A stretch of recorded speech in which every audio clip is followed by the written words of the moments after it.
Good morning. I hope you had a fantastic night. It's another great morning. We are just right on time for GBS Morning Extra. My name is Tom Mwema, and today we have a lot lined up for you: the newspaper review, sports later on, and of course I have my guest here, Freddie Ayako. Good morning. Good morning, Mama. How was your night, not day? It was okay. Okay. Yes. And how is the mood? Both politically, how do you feel this mood? The mood is okay. Yeah. I know people are saying that economic conditions are tough, but we are soldiering on. Okay. Yeah. Oh, so that's a discussion we'll be having later. Yes. Okay. Okay. Right now, let's go now straight to news. Let's update you on what you need to know and what is happening currently in the country. And we go straight to the first story. That is about the Uhuru Kenyatta, the president of Kenya, outburst at Kasarani on Sunday. And State House spokesperson, that is Kanze Dena, came out to defend the president, saying that the president was right since he had warned politicians from against starting early campaigns in 2022 race, which is too far, and told them to concentrate on delivering Jubilee agenda. Spokesperson Kanze on Tuesday said the president has been patient enough with politicians who have taken him for granted. She said the president has reached his limit and will no longer tolerate more politics that adds no value to his administration. She said that the head of state has been warning the politicians to focus on service delivery, and it has become a song. Swala la Jumapili, rais alipoweza kuzungumza, nadhani usemi wake ulikuwa waziwazi. Usemi wake ni kusema ya kwamba amechoka na masuala ya kuzungumziwa kwa siasa hapa na pale, ila hali sio wakati wa siasa. Ni wakati wa maendeleo na ni wakati wa kuhakikisha ya kwamba Wakenya wanakuja kwa pamoja ili kuweza kuwa na umoja katika taifa hili. La kutarajiwa ni kwamba utaona rais akizindua miradi mbalimbali na kutembelea pia miradi mbalimbali, manake anasema kwamba yeye anataka kuona kwamba maisha ya Mkenya yameweza kuwa ya afadhali. Kwa kweli kama wanavyosema katika fizikia kuna ile inaitwa elastic limit. Wakati umefika sasa kuweza kufahamu ya kwamba masuala ya siasa hayataweza kupewa kipaumbele ama hataki yapewe kipaumbele. Maendeleo na umoja wa Kenya ndio masuala ambayo anataka kushughulikiwa. An angry Uhuru read the riot act at the Akorino annual conventional at Kasarani Stadium in Ruto's presence. He said he will crush anyone trying to interfere with his unity and progressing all his agenda.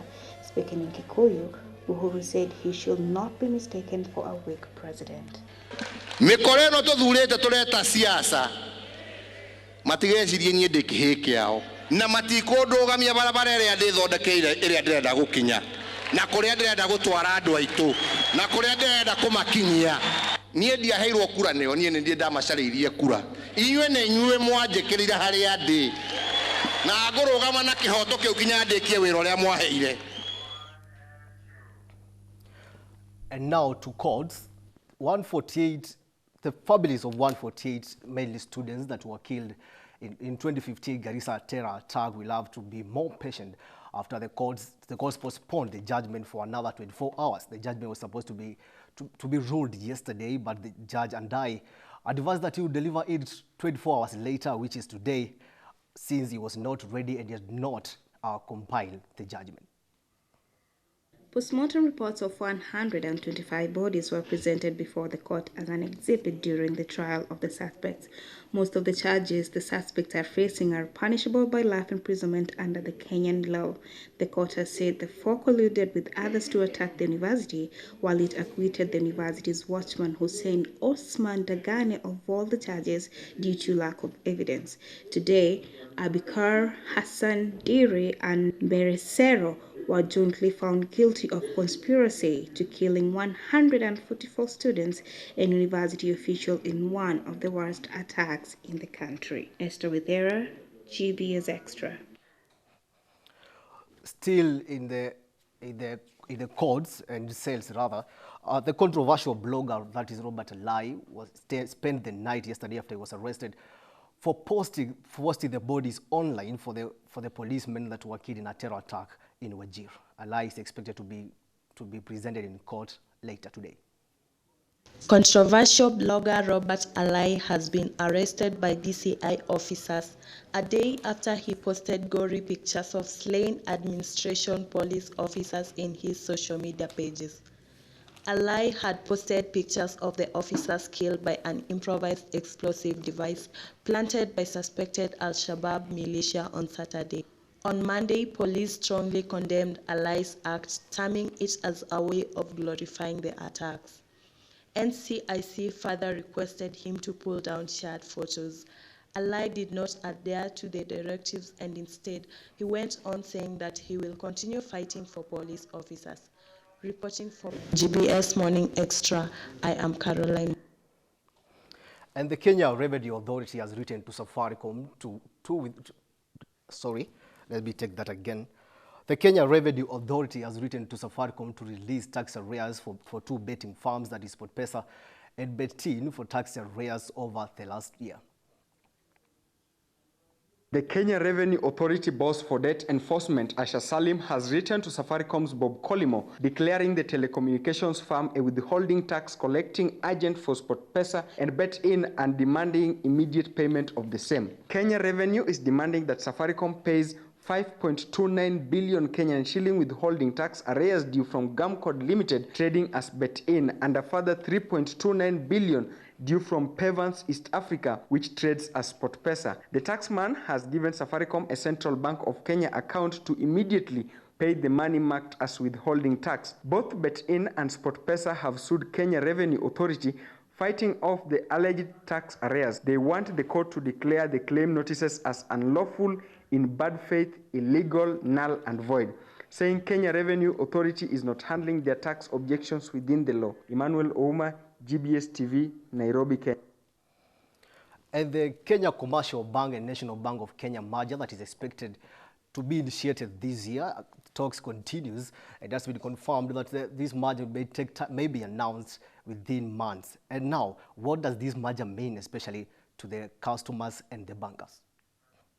The National Bank Chairman Mohamed Hassan earlier this month informed the shareholders of the backing of the takeover by the pair of majority shareholders. The bank's management, against expectations, pushed forward queries related to the takeover. The initial takeover document by the Kenya Commercial Bank Group, which proposes a share swap deal pegged on the exchange of 10 National Bank of Kenya shares for one of its own, is explicit of impending transaction. Hassan, however, said the bank awaits the offerer's approved document from the Capital Markets Authority backing the indecision on Provision 7.5 of the Mergers and Acquisition Regulations of 2002. We are waiting for the takeover documents from Kenya Commercial Bank, which are expected to follow the approval of CMA, and then we get our transactional advisors to establish the valuations of the bank, he said. With the Treasury and NSSF's approval in addition to backing from Central Bank of Kenya, public sentiments are indicating of an already done deal. This as the pair make up the majority shareholding, totaling 70.6% as of December 31st, 2018. National Bank of Kenya's management is further unsure whether a special convening of shareholders is needed should CMA give a green light.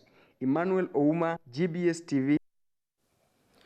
And now to the DNA story that has sparked a lot of reaction both online and physically, about the two Kakamega twins, Sharon and Melon. Is now official that the two were twins and were separated at birth. The families have, however, vowed not to separate them and rather to concentrate on making them a family and embracing their unity. DNA results released on Saturday showed that two 19-year-old girls, Sharon and Melon, were identical twins who had been switched at birth at Kakamega General Hospital in 1999. So the results of the DNA profile analysis indicate the following. Sharon Mitekwa and Melon Lutenyo, the two girls who are seen to be identical, share identical DNA profile. The two identical twins and their sister have warned their parents against separating them, presenting a big dilemma to the two families. The DNA results have caused confusion and agony to the two mothers. The situation of the two families is further complicated by the fact that the two women have been separated from their husbands for more than 7 years. But we did not release it to anyone, not even to Dr. Wala herself, because I knew she'll be under pressure from you guys. Kakamega General Hospital has found records of the two births and has launched an investigation to establish if there was any wrongdoing, deliberate switching, or incompetence. Reporting for GBS Morning Extra, I am Sharon Maloba. And that's all we have this morning for the news. And remember, we are also following other stories. That is a Robert Alai story today. And of course, the ruling of the four terror suspects involved in the Garissa terror attack. And now, back to my guest. Now, Franz, sorry. If I may ask, what's your reaction about these stories that we have run today? Which is the most captivating story that we have had that has moved you? The story about Robert Alai, the controversial blogger. He was arrested yesterday and taken to the DCI headquarters for questioning. Yeah. Yes, I saw the charge sheet yesterday. Yeah. It indicated that, not the charge sheet, but the DCI statement. Yeah. It indicated that Robert Alai shared the gory pictures of terror victims, which is illegal, according to me. But there is no law barring people to share images of terrorism or terror-related activities. Legally, it's wrong because it was enacted. This thing, the government tried to enact it into law during the Cyber Bill 2018, yeah, which was later nullified by the High Court. Yeah. High Court invalidated that bill with reasoning that it was inconsistent with the Constitution. Okay. Yes. So he has no case to answer? Technically, he has no case to answer, but let's wait and see what he will be charged with. But the police are claiming that he's being too careless and maybe he's glorifying terrorism. What's your take on that? Yes. Technically, they are claiming that Robert Alai was careless by sharing the pictures, yeah, and it's wrong. Yeah, it's wrong, morally wrong, yeah, but it's not legally wrong because there are no law yeah, which prohibits sharing of photos. Okay, and that would be a very heated debate. And I've seen that in Twitter it's already trending. People are saying it should be released. But anyway, it's a matter of wait and see. Yes. Yeah. Let's now go straight to the newspapers. Yes. What do you have on the Daily Nation? The Daily Nation, job shocker for public servants. The government is planning to hire them on contracts. Yeah, the government is planning to hire civil servants on contracts, which is a good and a bad move. So what do you think about it? Is it going to work? Maybe the public servants who are employed on permanent are too reluctant. Maybe they're not delivering quality services. Maybe the contracts can help. The reasoning is that we are having an aging workforce. Okay. That's the fact on the ground. So the government is trying to retire the aged workers, yeah, the older workers, and introducing fresh graduates. And they can fade it out. They can fade it out slowly by replacing them with it. Yeah. Remember, yeah, sometime last year, the World Bank and IMF advised the government not to hire new workers because of the ballooning wage bill. Okay. Yes. So the government is trying to keep the wage bill in check. Yeah, and the wage bill now stands at 700 billion. Yeah, by putting the civil servants on contracts. Yeah. So it means that if you don't perform, yeah, you are shown the door. Okay. Yes. Do you think that move is going to work? It's a good move, but it's an experiment. So okay, we are still waiting for it to. It's a matter of wait and see. Yeah, yeah. Okay, now to the Star. If you can get it, Uhuru Raila to counter Ruto regional tours. That's according to Uhuru's speech on Sunday at Kasarani, where he vowed to start 2 casual tours to everywhere his deputy and his lieutenants have been so far. The two leaders will visit central Kenya, among other areas, to unveil development projects and preach national cohesion. And now State House says the president has reached elastic limit. And now another story is Luya elders say twin must undergo ritual despite being brought up under two different backgrounds. Nairobi University of Nairobi Vice Chancellor Mbithi's second term at the university, And then 2 months into the job, rugby boss Gangla aims to take sport to the next level. And then that's what the staff has given prominence this morning. And of course, this story of the Uhuru Kenyatta and Raila Odinga going around the country to counter, it seems that the DP has become a threat to the two leaders. Not really a threat. What's happening, I think the president is trying to quell the political temperatures, which has been rising recently. And telling people that it's not time for politics. Let's work, let's deliver for the people first. Okay. Yes, that's what's happening. And do you think they are going to listen to him this time around? Because he has tried that severally. Yes, he tried it severally, but politicians will always be politicians. I don't see any reaction towards the president's directive. Okay. They will still continue politicking. Okay. Yes. And now to the Taifa Leo, Kiswahili unisumbua lakini tajaribu. Magavana waajiri mapasta kuwaombea. Wahubiri walipwa milioni 1.7 kutoa huduma za maombi na ushauri kwa wakuu wa county. And what do you think about this story? Why should county governments be having a payroll for prayers? I think preachers should be praying for free. It's ridiculous. I say it's ridiculous. Because according to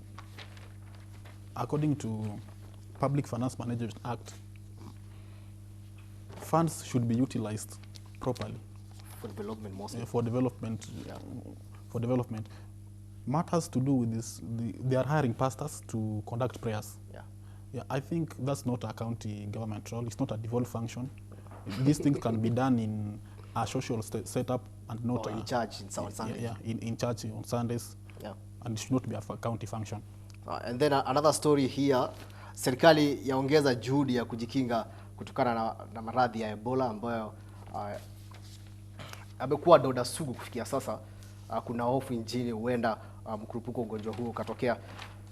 You can grab your copy today and check what they but say. And then another story, Magufuli yashtakiwa kwa agizo kuhusu mimba za mapema. And about these early pregnancies, do you think it's time that Kenya will go that route? Because we have had problems like last year, students even from standard 8, some of them are dropping out of school because of early pregnancies. Do you think we should go Magufuli way? No.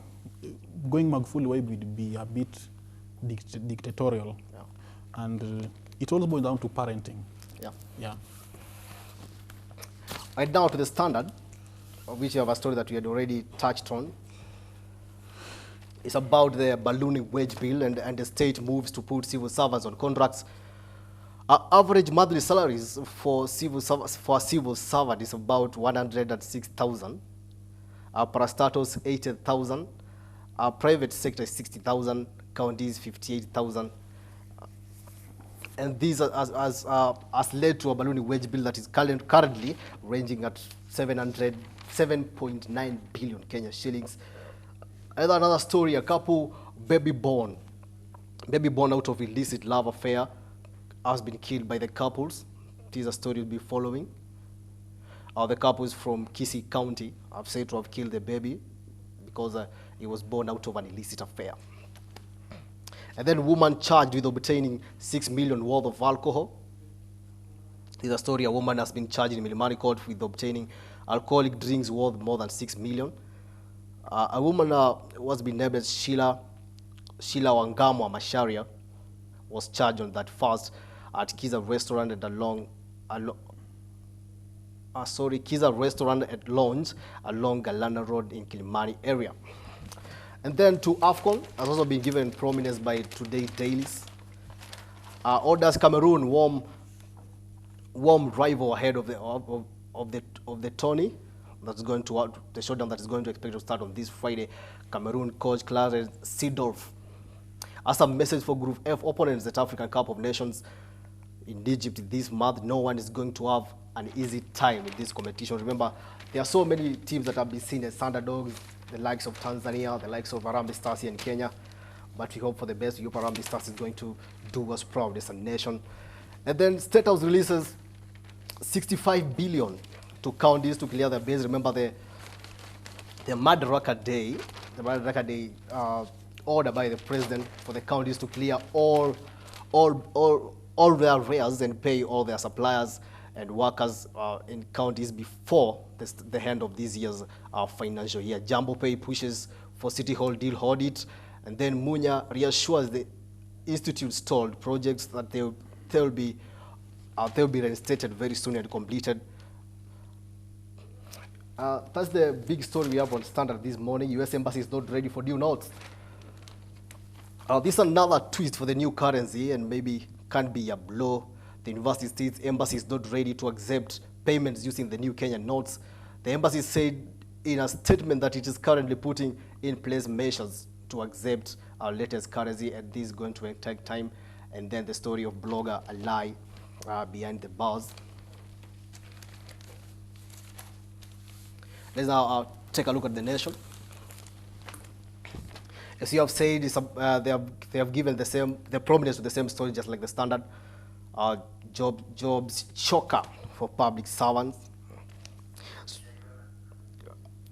Jobs choker for public servants. Sozuri in 900 million land saga. Remember the former Land Commission chair, that is Dr. Mohamed Sozuri, at Milimani Law Court in Nairobi in May this year, as we're seeing on your screens. There's also the twin story, the Kakamega twin story, the inseparable, resolute and unwavering. They have decided to stick together as a family despite being brought up in two different backgrounds. And the family has also vowed not to take court actions and instead embrace the new unity. What austerity? Taxpayers bear burden of hefty perks, allowances, promotions, overstaffing, loss-making state corporations continue to dent taxpayers' pockets as the Public Wage Bill soars every financial year. A new report by Salaries and Remuneration Commission shows this in relation to the ballooning wage bill, yes, that we have been talking about. Okay, and then US announces travel ban to assist Kenyan in fresh war against graft. Corrupt individuals have been banned from visiting or investing their money in the United States of America as the effects of mutual assistance framework being sought by Kenya investigative agencies with international partners to fight graft. Do you think this move will work? Pardon? The move for US to ban the corrupt individuals from investing in their country? Yes, but even if the US ban them, yeah, they will still have a chance to invest in other countries. So I think corruption can only be fought internally. It's an internal initiative which can weed out corruption. Yeah. So they should just be banned from traveling or investing in any other country. In any other country, yes. Okay. And then State House denies rift in presidency after Uru's tirade. That happened on Sunday. The spokesman terms the president a patient person being put off by politicking. This is the story of Kanza Dena defending the president. And then ODM, we didn't seek Uru's backing. ODM has denied claims that the two of its leaders asked to President Uhuru Kenyatta to endorse Mr. Odinga for the 2022 presidential contest. And then there was another story that I saw here on the headline. I forgot to talk about it. I don't know whether it was on the Standard or what. It seems the handshake is only working for ODM and not working for Jubilee. That's the perception on the ground. Yeah. Because most Jubilee politicians and parliamentarians are aligning themselves to William Ruto's camp, which has been opposing the handshake. That's why people are claiming that handshake is only working for ODM and not for Jubilee. Yeah, actually the story is on the Taifa Leo. Handshake yafaa ODM ya vuruga Jubilee, utafiti waonyesha chama cha ODM kingali imara licha ya misukosuko ya kisiasa.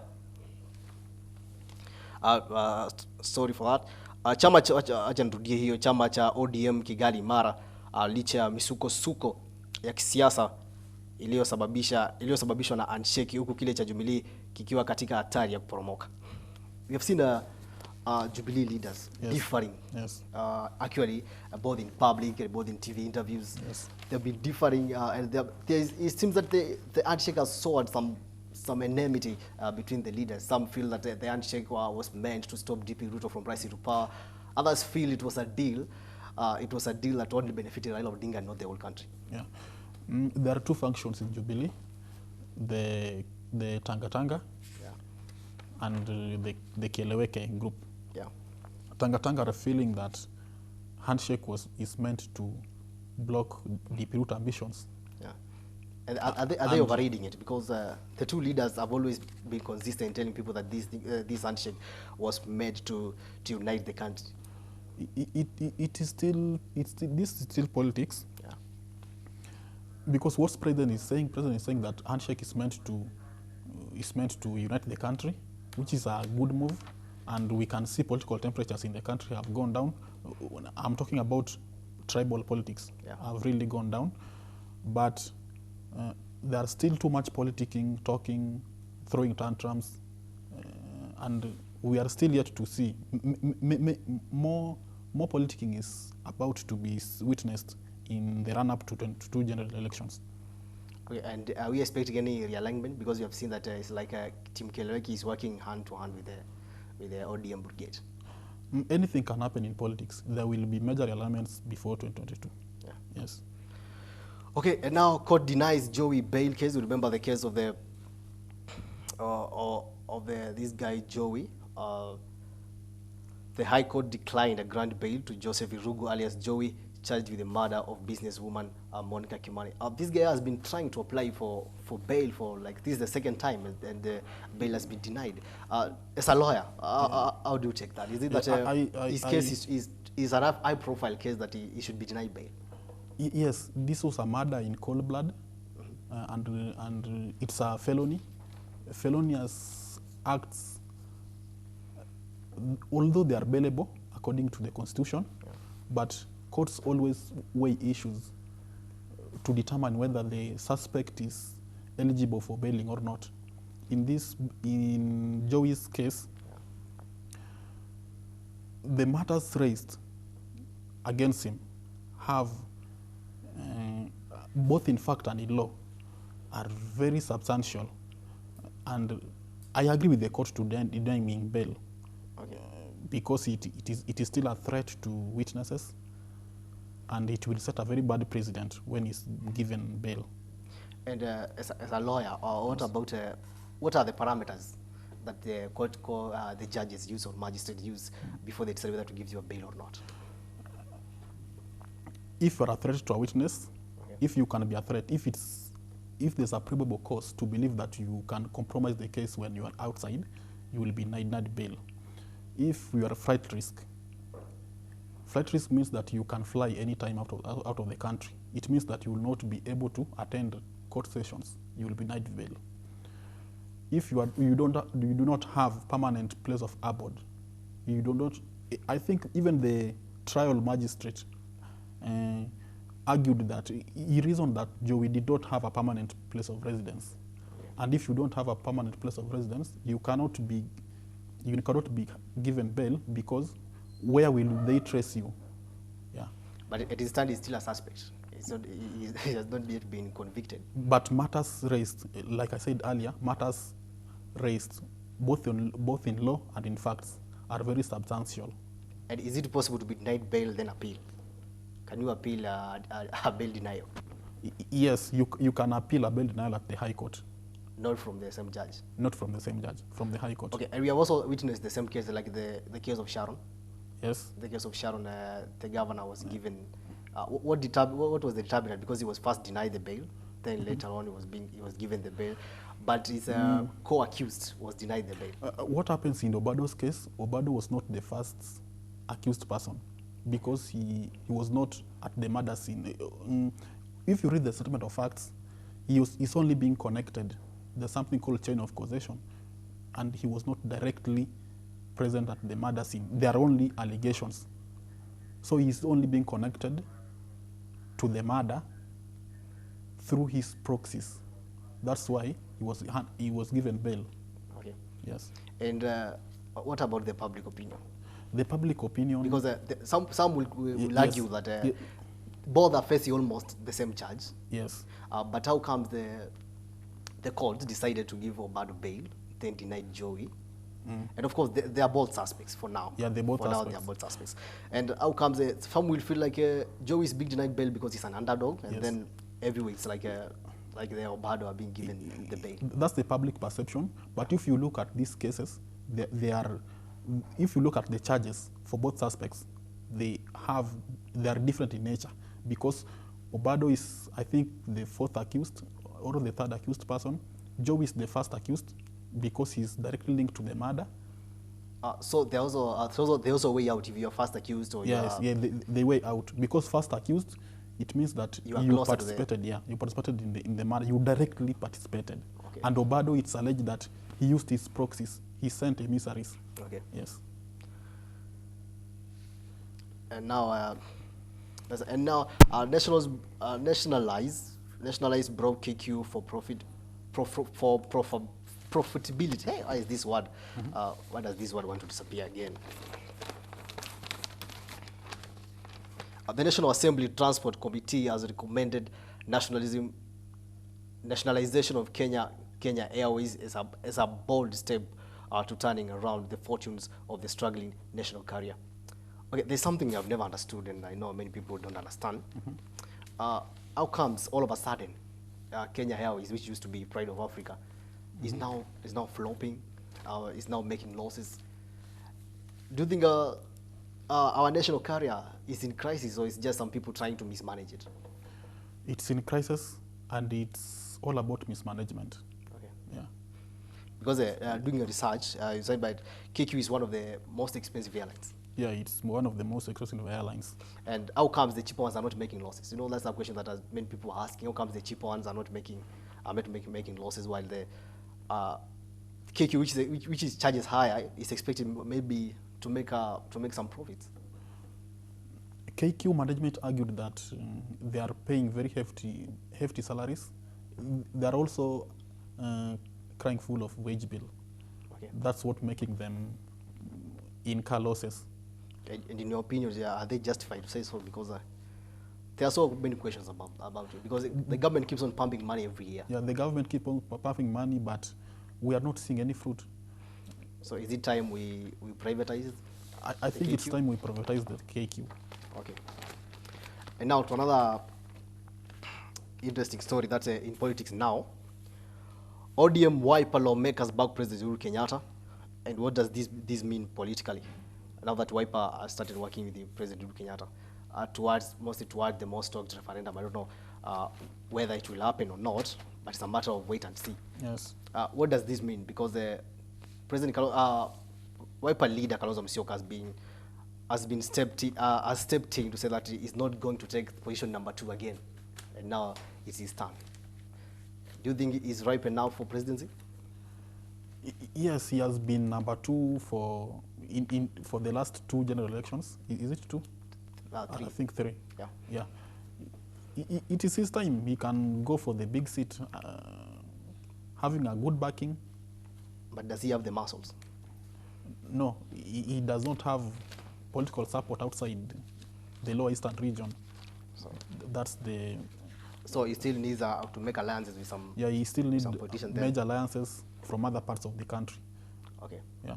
And there's another issue that was raised yesterday in an interview at Citizen TV. The Mount Kenya region leaders. Yes. That was Moses Kuria, Alice Kiika, and then Kimani Gunjiri. Gunjiri Wambugu, sorry. And it came out that the central region is not benefiting from the government that they elected. Remember, in the run-up to 2017 general elections, people were saying that it's only central Kenya which was benefiting, and the other parts of the country were being isolated. That was the perception then. Then narrative has changed, suddenly has changed. They are claiming that central Kenya is not benefiting, which I think is just political. There are many major infrastructural projects going on in the central Kenya region. And now the question is, how comes all of a sudden they have now realized that they have not been benefiting for all those years? Yet other parts of the country, people are saying that the central Kenya has said so far 3 presidents. Yeah. and they are ahead of other areas in terms of development, in terms of other areas, even economically. Yes. Central Kenya people have been seen working everywhere, working so hard, and maybe in major government positions. How comes it now that they have realized the development is not reaching them? Because most of these politicians making these allegations are pro-Ruto. Okay. Yes. So they are trying to use that narrative to paint a gloomy picture that Ruto is being fought.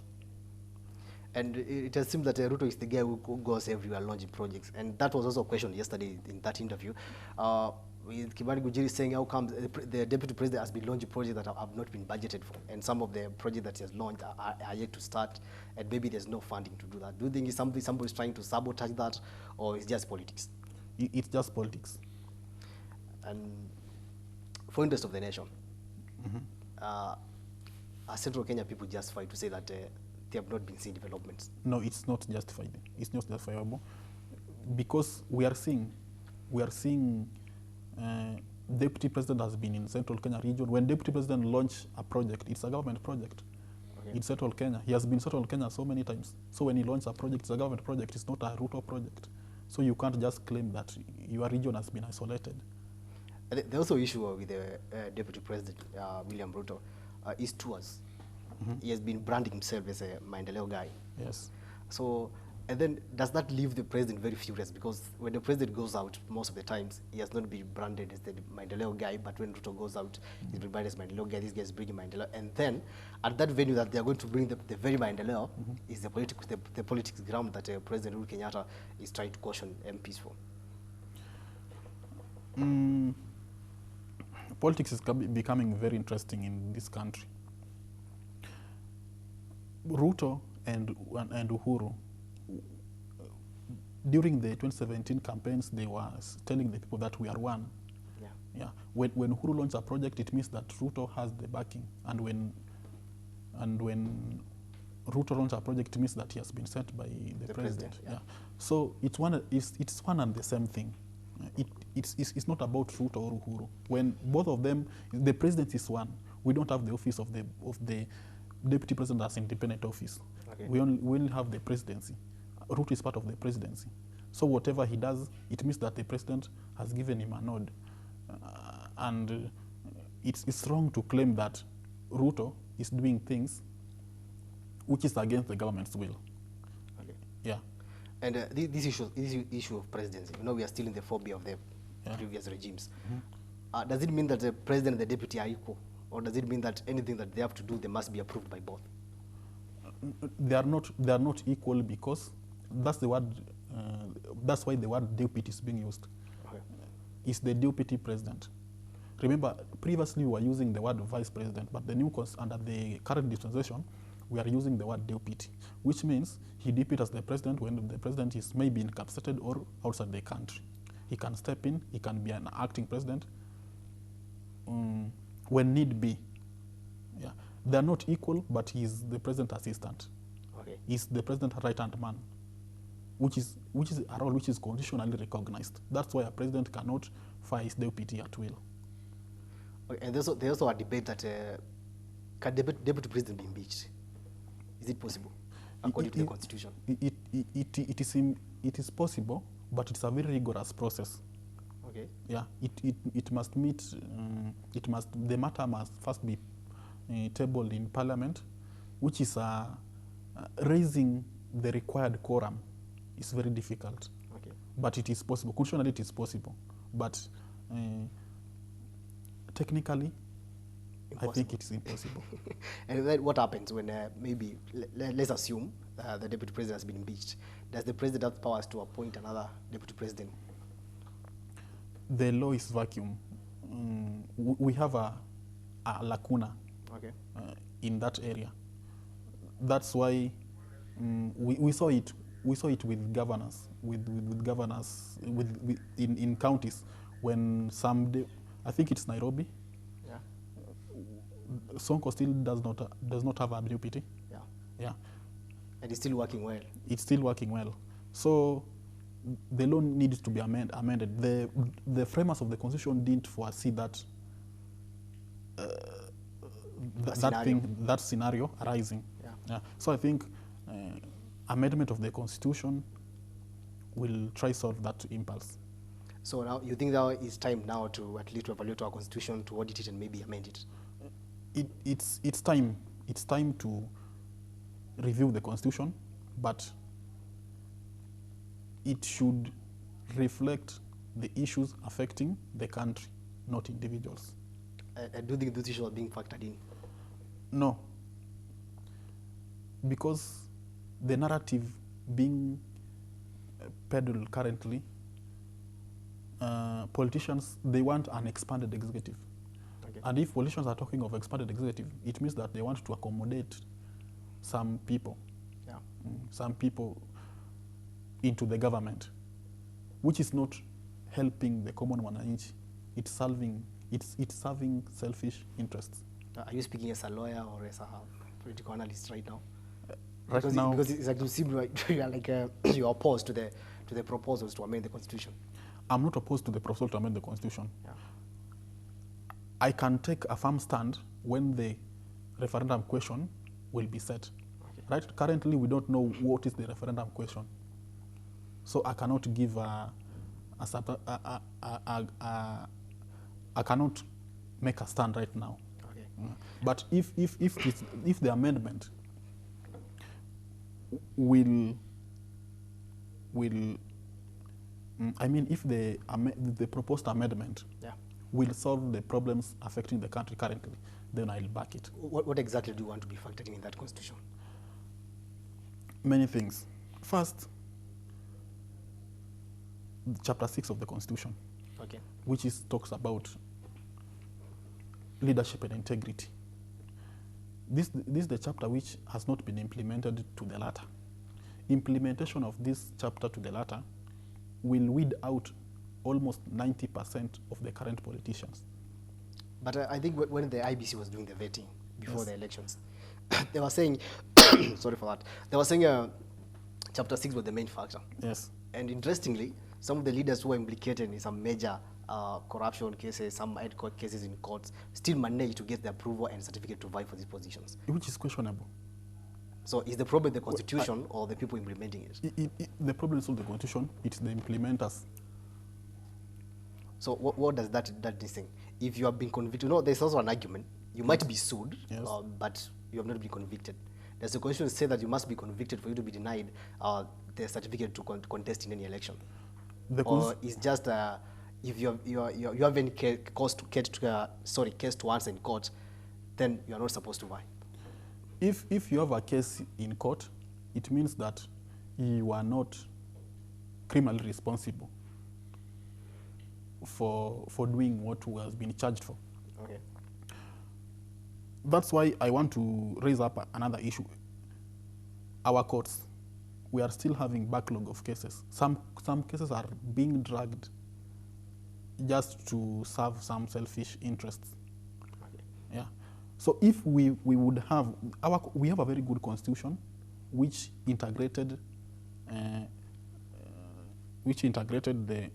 the doctrine of separation of powers. We have the judiciary, we have parliament, and we have the executive. Judicial reforms have taken shape recently, and we still need to see cases being expedited so that they are being concluded in time, so that people charged, in fact, we should amend the constitution to state that leaders or anyone charged with corruption, the constitution should provide a time frame of trying these cases. It should be 6 months. Maximum. Yeah. Yes. So that we will not have a room to say that I'm guilty until proven innocent. Because currently, if you are charged right now, it can even take 2 years. That's buying time. So you should be innocent until proven guilty. Yeah, you should be innocent until proven guilty. So if we conduct cases, and if we judges rule these cases within 6 months, it will solve so many And then do you think the judiciary has that capacity to maybe to determine the cases within 6 months? And as a lawyer, Yes. Also for the interest of the viewer at home, how come some cases have been tried? Like a case, how justifiable is it that a case can be postponed from January to September? Close to 9 months, sometimes a year. What really triggers those decisions from the judges? Sometimes it's because of backlog of cases. We have so many cases, and judicial staff cannot meet the demand for, cannot meet the, we have few judges and few courts. If So the Judicial Service Commission employ more judges and employ more magistrates and more judicial staff, these cases can be handled within limited time. So there's underemployment in the judicial system. Yeah, there's an underemployment in the judicial system which can be solved. Okay. And then what about we set a special courts for maybe corruption cases? We have the anti-corruption courts. But they seems not to work because how many cases of corruption have been reported? Of course, they're not as many as the other cases, like a person has just stolen a chicken back at home. But the chicken case seems to go faster than the corruption cases, especially the corruption involving mega scandals and money. I don't think the corruption cases have those backlogs, because if they deal with the corruption alone, then the cases of corruption, I think they are somehow fewer than the others. They're not fewer. If you visit Milimani law courts, you will see so many cases, so many anti-corruption cases currently going on. The only concern is conviction. Are they really being convicted? Okay. And it's boiled down to investigative agencies, if they are doing their work, because we can't only be blaming judges that they're not convicting. Is there enough evidence? Are investigative agencies tabling compelling evidence? Okay. Are they establishing prima facie case to charge these corruption suspects? Yeah. So we can't only blame the judiciary. You know, judiciary has become an escape dog for... Yeah, it has become a scapegoat. Of which that's a crisis by itself. Yeah. Because you cannot have every case that comes involving I would say the leaders. Yeah. There's not enough evidence. Yeah. What parameters do they use to tell me that this evidence is enough and this one is not? If evidence, compelling evidence, you can just see the compelling evidence on surface of it. But substantial evidence can only be collected or be tabled by experts, with forensic experts, pathologists, which Kenya has not really. We are not an industrialized country.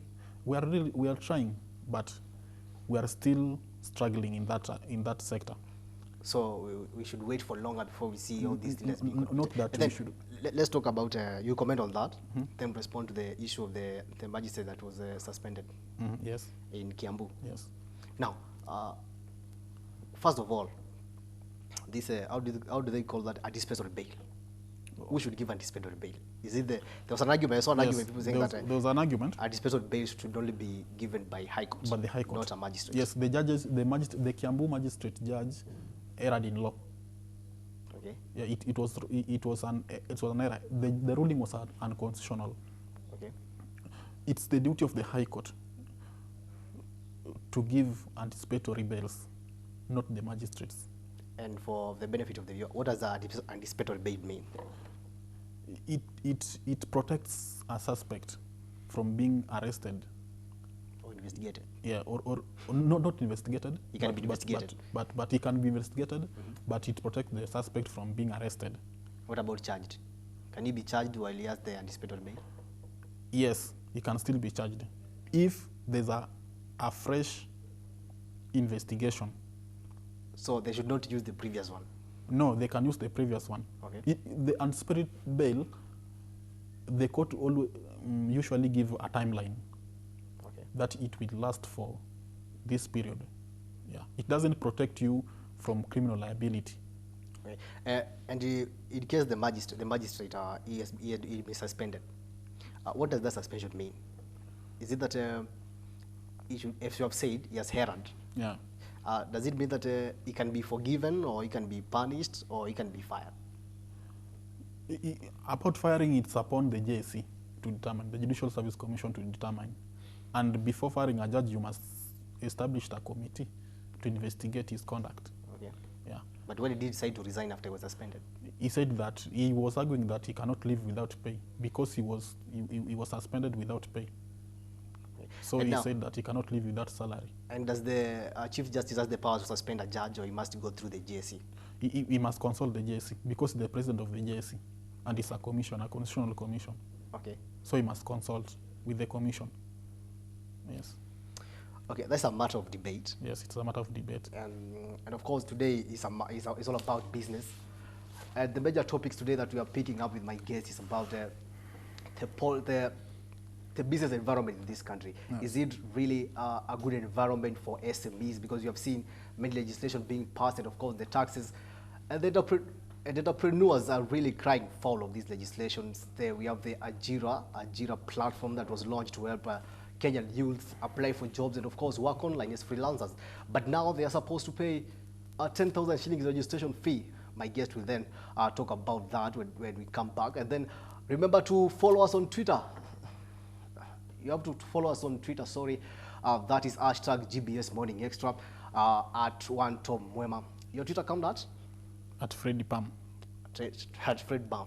Freddy Pam. Ipam. Yes. Okay, they'll follow you on Twitter. Keep tweeting. When we come back, we'll be reading some of your tweets. And of course, don't move.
Welcome back to Morning Extra. Thank you so much for keeping in to GBS. We are live both on YouTube and of course on TV, whether you're using DSTV, you're using other decoders, we are live also on Signet platforms. And now let's take a look at what people are saying. Remember the hashtag to tweet this morning is #GBS Morning Extra. And of course you can send your SMSs at 21144. 21144. I hope I'm right, that one. Let's sample some of the tweets before we continue. Derek Ngara is watching from Kakamega. He's saying a nice discussion. I love what you guys are doing. And greet the lawyer on my behalf, that is on his behalf. You have received the greetings. Okay. So we have Sharon Maloba also following the discussion. We have Emmanuel Ouma following the discussion. We have Kevin Nyariki. I don't know whether it's one of ours here.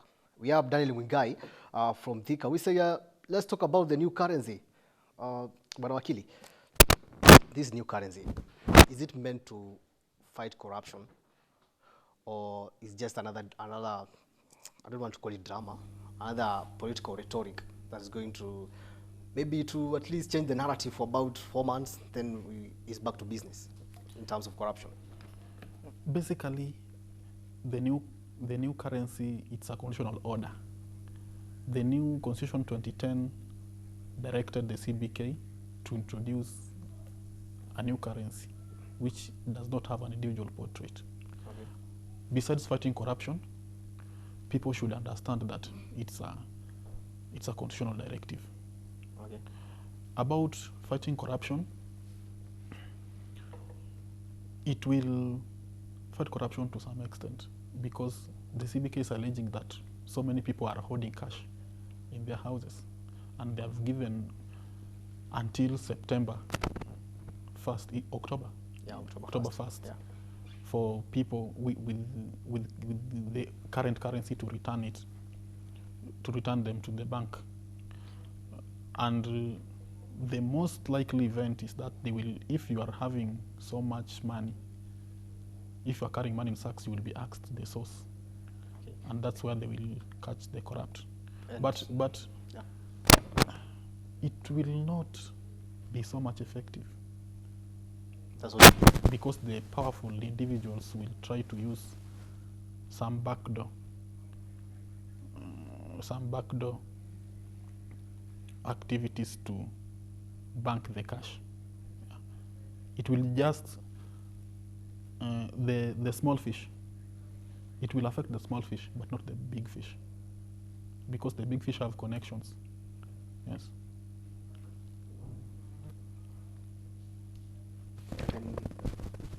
Okay, and then we are asking about what about these the so-called big fish in quotes? Yes. Okay, who will question them? Like, do you think a senior politician in this country can go to bank, maybe exchange like 10 million, and then a banker will have the guts to ask where he got the money from? That's the problem we are having as a country. We are a country of glorifying big people. We like glorifying big people. We don't like questioning them. We don't like holding them into account. So if the CBK has put down structures, well laid down structures, so that they won't care who is bringing the money, then this directive will solve. And what about the embassies that are not ready to accept the new currency? That's an external affair, which I think Kenya can do little about it. So those are also other challenges. Those are early challenges that we're experimenting, but CBK can still convince them that, look, we are fighting corruption here.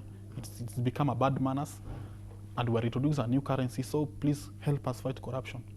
Okay. Yes.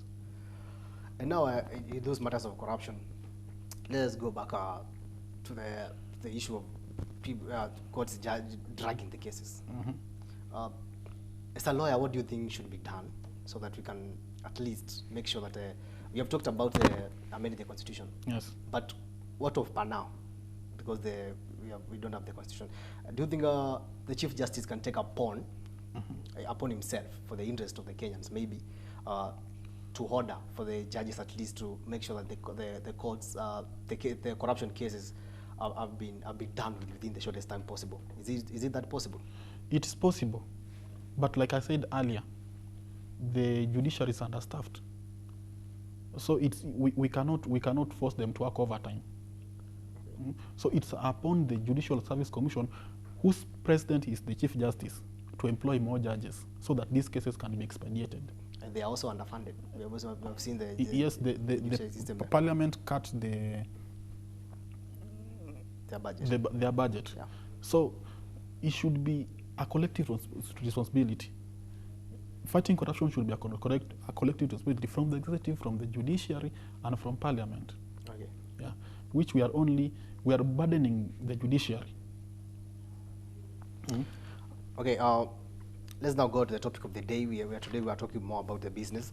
And the government introduced the Ajira platform that was meant for youths to apply and, of course, get some jobs online. Remember, the online business has been going on, although in other platforms. But the ICT CS, that is Joe Mucheru, started this platform promising the youth that the jobs will be posted online and they'll be able to apply, work, and, of course, get paid. But now, the Treasury CS and Rotich proposed that for the youths to use the platform, they must pay at least 10,000 shillings for 3 years. So this registration fee, some youths are feeling that this platform was created for to create another tax bracket or tax base. Yeah. Now, what's your take on this? It is too punitive for the youth because, as you understand, unemployment in this country is very high. Yes. Some youths prefer working online. Yes. So now we want to punish them to pay 10,000, of which they are not guaranteed whether they'll get the jobs or not. Yes. What the government should come and tell us is, are these jobs really available? The Ajira platform, I've followed freelancing for quite some time. And I know that many youths are currently employed through freelancing and online work. So if government introduce 10,000 shillings as a tuition fee, many youths will opt out and go their own way. It's a wrong move, which is meant to, the government the treasury, Henry Rotich claimed that they are trying to raise money to pay the debts. Okay. But there's a better way to do it rather than punishing the youth who are already unemployed. On the other hand, if the government it's an obligation to pay tax, okay, if you are working, and it should be out of good faith to declare your income. If the youths have been assisted by the government to get jobs, then they should not be exempted from paying tax. Rotich said that they will amend the Income Tax Act so that youths are exempted from making their annual returns and paying the pay-as-you-earn payee, so that they will only be paying 10,000 registration fee, which is not a bad idea because it will protect them from periodical filing of tax returns. Okay. And it's only good. It's only a good move if you are getting the job. But how about those people who have been registered in Nigeria and they're not getting jobs? It will be a punitive measures to them. Okay, and talking about the freelance, now that you have said you understand the freelance industry, yes. Majority of Kenyans freelancers work for American websites, yes, other European websites. Yes. And then now Ajira brings on these things of 10,000. Yeah. The American platforms have many jobs, but they don't charge for registration. Yeah. So do you think the Ajira platform maybe is going to fail because of that? That's why I said that many youths will opt out of the Ajira platform and go their own way. Yeah. Yeah. Okay, now the economic environment in this country, the tax measures, the taxes that the corporate tax. There was rumors that the financial bill 2019 is going to increase the pay to around that 5%, and of course increase the corporate tax by around 5% again. Is this government really killing the SMEs, that is small-scale entrepreneurs who are trying to come up? On the surface of it, the government is killing the SMEs. But if you look at it using an economic lens, the government is trying to stabilize the economy so that we have a flourishing economic system. Remember, we have debts to pay, okay, which is not, these debts have been borrowed by the government. So it's upon them to look for ways how they can repay them back. And it's a punitive measure to burden the SMEs and business persons to repay the loans, which, in my opinion, are not being utilized. Or they do not benefit the SMEs directly? Yeah, they are not benefiting the SMEs directly. The loans are not being utilized. Okay. Because Kenyans have no problem with the loans. They only have a problem with this utilization. Because it's turning out that these loans are only benefiting a few people. Okay. Yes. And now, as we conclude, the unemployment rate, now that they're killing the SMEs, the unemployment rate is also very high. Yeah. How do you balance all this? Because as much as the government wants tax, they also serve the interests of the majority, which are the youths who are technically unemployed. Yes. There are so many ways to create employment. One of them, the government need to formulate protectionist measures so that we protect local industries. Currently, our local industries are performing so poorly because we are importing almost everything. If the government introduces a measure which will protect our homegrown manufacturing industries, then so many jobs will be created for the youth. Okay. Yes. Okay, I'm told we have only 2 or 1 minute remaining, but let's talk about the national budget and the date as you had mentioned earlier. As an expert in this field, are we really managing our debt really well, or soon it will become a disaster? It will become a disaster. If we analyze the expert opinion from the World Bank warned that Kenyan debt is becoming unsustainable. And it's like our treasury, the treasury is not listening to World Bank's advice. Like I said earlier, people or Kenyans or even the World Bank are not against borrowing. They are only against how we utilize these funds. They are not being utilized according to the intention, to the borrowing intention. So when we misuse the funds, we will find difficulty in repaying these loans. And also difficulty with KRA meeting their targets. So many factors. KRA has failed to meet its. No, I think the previous year they met their targets. This year they've set the target at 1.7 trillion. Yeah. And they're claiming that they are expanding the tax base so that they will be able to meet that target. Okay. Corruption is one of them amongst the KRA officials. Some of them are being bribed, so they are not working according to the well laid down plans. Okay. Yes. Okay, and as we finish, Fred Ayako, maybe what's your parting shot? What do you make of maybe the news that we have today, the analysis? What's your final say, especially for the unemployed youths who are watching you out there?